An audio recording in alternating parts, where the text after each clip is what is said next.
How do you treat fibromyalgia? Do the drugs even work? This has been a big challenge for clinicians looking after patients with fibromyalgia, because one of the main symptoms for fibromyalgia is pain. There's often an expectation and an understanding both among clinicians as well as patients that there must be a drug for the pain, that the pain must be coming from a particular structure which can be treated with either a drug or an injection or an infusion or something to take away the pain locally. Both these forms of treatments, whether they are drugs or interventions, have a major problem. They don't work that well, they are not that effective in everyone, and they don't last that long.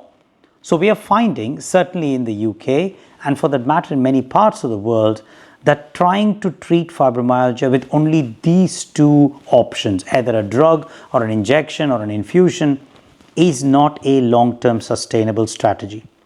The first step is to say, well, what is this condition then, and why does it not respond to drugs or injections?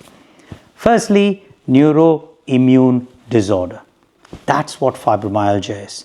It's a condition of the nervous and immune system not functioning well. In another video, I've gone more extensively into the causes of fibromyalgia. But ultimately, in the United Kingdom, and for that matter, in many parts of the world, the International Association for Study of Pain, IASP, has actually classified fibromyalgia as a form of chronic primary pain. Indeed, it is the prototypical example of a condition where the nervous system gets sensitized. There's a term for this kind of pain. It's called nociplastic pain, and that means that in this kind of condition, there's no obvious evidence of nerve damage, there's no obvious evidence of inflammation, and therein lies the answer to the solution. If you don't have an obvious source of inflammation, then drugs like anti-inflammatories do not work. If there's no obvious evidence of nerve damage, then drugs that are for nerve pain management do not work. And if there isn't an obvious nerve that's being affected, then trying to block a nerve using injections or infusions again isn't that effective, nor does it last very long. So that's the main reason that we are finding that these conditions do not lend themselves to a quick fix. So what can be exactly done for fibromyalgia? Certainly, I'm not saying that we need to throw the baby out with the bathwater. I think there is a role certainly for some medicines, for some interventions at the right time, for the right patient, for the right duration, but not so in the majority. What do I mean by that? Well, if we have established that it's the nervous and immune system that's sensitized, then calming the nervous and immune system down should be the longer term strategy. Some drugs can calm the nervous system down, and certainly there are studies that suggest that amitriptyline, which is an old school antidepressant, and duloxetine, which is a kind of newer age antidepressant, are the only two drugs that have shown some degree of benefit. And therefore, the NICE, which is an organization in the UK called the National Institute of Healthcare and Excellence, has guidelines which have looked at what are the treatments for chronic primary pain and fibromyalgia. The Royal College of Physicians in the UK has also released a guideline that looks into the suitable medications for fibromyalgia, and these two both agree that you could look at low doses of these antidepressant drugs. The NICE guideline then takes it one step further and says no other drug is really useful, whether that's an opioid like codeine or tramadol, or an anti-inflammatory like naproxen or diclofenac or ibuprofen or paracetamol, or the strong nerve pain medications like gabapentin or pregabalin, or even the opioids.